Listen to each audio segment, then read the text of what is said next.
Welcome to DHS Informatics. In this session, we are going to cover Tell me about your project. It comes under How to handle Project VivoVoice playlist part 2. This session will be useful for computer science, information science and electronics and communication students. For degree BE, MTech, BCA and a diploma, it will be very useful. Tell me about your project. It's a very important question. In all the VivoVoice, the first question will be this thing only. Tell me about your project. So that how to explain your project. Always how you are presenting is very important. Even though you are doing a very good project, you are not presenting your project properly, the weightage will be go down and your mark will be reduced. And sometimes even the average project also you explain very nicely so that you will get the good marks. So that tell me about your project is very important question and you should be prepared for that. How to prepare for the things I am explaining you. First, you have to tell about the problem statement. You should not enter directly into the project. We are having these modules like that. You can't able to enter. First, you have to tell about your problem statement. Then aim and objective has to come. Then functionality. Functionality means what are the modules are there and how many actors are there like that. Then HLD, that is a high level diagrams, a system architecture, context analysis diagram, use case diagram you have to explain. LLD, that is a low level diagrams, you have to explain flow chart and the form design like that. Then conclusion, what you are trying to conclude your project. These are very important things. Okay, so that in elaborate I am going to explain you these things in the next slide. Before entering into the main subject, I am requesting you, if you are not subscribed this channel, please press the red color button below this video and press the bell icon so that you will get our next updates quickly to you. Thank you. How to tell your problem statement. Okay, now consider a situation. You are going to your father and asking, I want a bike, I want a scooty, like that you are asking, he will get to you. He will not accept your demand. But you have to tell your problem. Every day morning I have to go to the college by 8 o'clock. Going in a bus, traffic is there and huge rush is there. So that it is getting delay. So you are telling your problem clearly. He will get you the bike, scooty or even sometime will get a car also to you, your father. So that how you are presenting your problem is very important. Why you are doing this project, that is very important. Further, to add the merit, you can go with the statistical data. For example, air pollution project. Those who are doing the air pollution project, you can check in the newspapers. There are many articles are coming about the Delhi air pollution, overall world, what are the major cities having air pollution, what is the problem in that air pollution, like that. So that you can able to present that statistical data, and due to this we are going to do this project air pollution control. We are going to monitor what is the air pollution happening in our area, and it will give a alert message for the corporation and government how to control the air pollution, like that you are telling. It will add the few merit to you, to your project. So that first impression is the best impression now. So that problem statement should be very clear.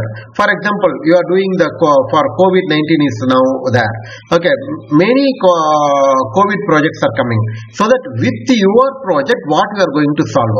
You can't able to solve all the COVID problem with one project. But what you are taking the area of the thing, whether you are going for the social distancing or mass direction, or you are going for the harder project for the temperature direction, like that you have to tell your particular problem and explain the things. Then once the problem statement is you are clearly explained, then you have to go for the aim and objectives. What is the aim? For example, I want to become a rich. That is the aim. Objective. How I am going to become a rich in IT industry or in a hotel industry or in a banking sector. How I am going to do the things. No, that is called objective. So that aim. Aim. What is your aim? For example, with your application, you are going to maintain. You are tracking the COVID patient wherever they are moving like that. You are going to. This is a aim. Objective. How you are going to achieve the things using Android application and the IoT cloud. I am going to achieve the things like that. You can able to tell your objective. In your Android application, GPS is there, and whenever we are checking that GPS location, if last location and current location is more than 100 meters, we will update in the cloud storage. That will be monitored by the admin. Like that, you can able to tell the objective. What is the objectives are there? Then you are very clearly you tell about your aim and objective. Then you have to go with the modules in the project. That comes under functionalities. Modules. How many modules are there? GPS fetching module is there, and storing in the cloud will be there, and mapping the GPS location on the Google Map will be there. Like that, what are the modules are there? Any encryption decryption technique you are using, that thing will be there. Like that, you have to tell the how many modules are there in your project. Okay. Then actor in the project. Actors means how many actors are there. You are taking that the COVID patient tracking system. We can able to tell the actors will be admin will be there.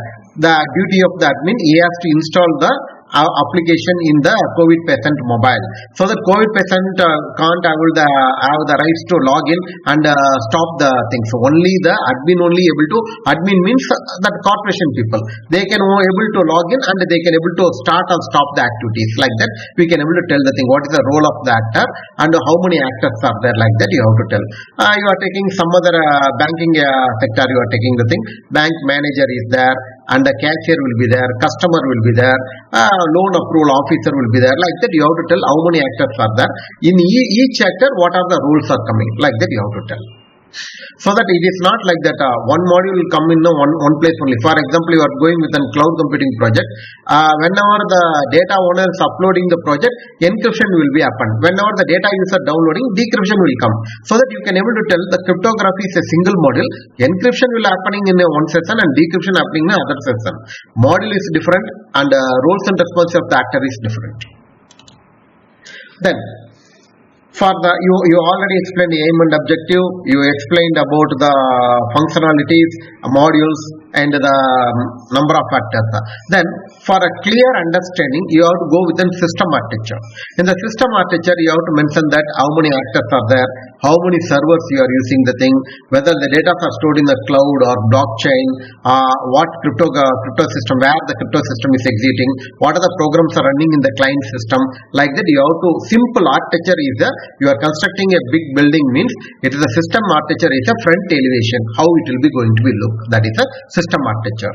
Context analysis diagram means little bit. It is similar to the system architecture only, little bit functional, where the database detail and how many actors are there. It will be clearly into the context analysis diagram. Context analysis diagram is also called data flow diagram level 0. What is a level 0 in the sense? The same example. You are constructing the building, a 3-floor building. I am showcasing that all the 3 floor in the one diagram, elevation. That is called data flow diagram level 0. Then each floor you are explaining, that is called level 1. Level 1 diagrams comes under the low level diagrams. Okay. The context analysis diagram is a level 0 diagram will come under the high level diagram. And you are explaining that each floor how many rooms are there. Each room you are telling it is a level 2. In that room you are explaining the each cupboard or showcase, like that you are explaining, that is a level 3. There is no level. You can able to explain up to infinity levels. You can go up to based on your project. So that only they are starting with the level 0 and they are increasing. Use case diagram. You told about the actor. No. What are the functionalities are given to the actor? Actor can able to admin can able to log in. He can register the user. He can view the transaction. He can change the password. Like that you can give the things. No, that is called use case diagram. Then low level diagram. Low level diagram I already explained you, data flow diagram. There are n number of levels you can able to go. Usually the college will ask the level 1 and level 2 they will ask you in your college. Sequence diagram. Similarly for one project we can able to draw many sequence diagram. For example, you are logging in and entering into the home page. No, that is the one sequence. You are changing the password. No, that is another sequence. Like that, we can able to do n number of sequence diagram for your project. Flowchart. There is any flow will be there. You are uploading a file into the cloud storage, so that what will happen? User has to giving the file. The file is divided into the blocks, and each block will be encrypted, and it is going and storing into the cloud storage. No, like that you can able to do the flowchart. So that you are aware of the flowchart. Flowchart is mandatory. You have to add it. It is very technical. You go with the flowchart. Otherwise, you can start with the data flow diagram and sequence diagram. Sometimes they will ask you the class diagram, activity diagram, state diagram. It depends upon your guides. And the project conclusion. When you are concluding any project, you have to tell, we took this problem, we solved this issues using this functionalities. Like that, you have to conclude the things. What are the trouble you faced? How you overcome the things? Like that, you can do the conclusion. Which technology you are using? All these things you can tell it in a conclusion. Then future enhancement. We did up to this level, and we can able to go further. Future spelling mistake is there. Don't mind. Future enhancement means I developed up to for the Android mobile phone. I developed for the COVID patient tracking. In future, you can go for the iPhone mobile also. You can able to do Apple mobiles also. You can do like that. You can give the future enhancement. So that like this way you have to explain. Whenever you are explaining anything, explain it very slowly with confidence. You have to explain. You are not seen my previous thing how to handle your project Vivo part 1. The link will be in the description. Look into that and you can watch that video also. It will be very useful to you. Thank you. Handle your academic projects easily. Visit our website www.dhsinformatics.com, and our email ID is info@dhsinformatics.com, and feel free to call us at 9886692401 and 98451 66723. Thank you. If you like this video, press the like button. You want to share anything to me, you can place it in a comment. And you are not subscribed, please subscribe our channel. Thank you.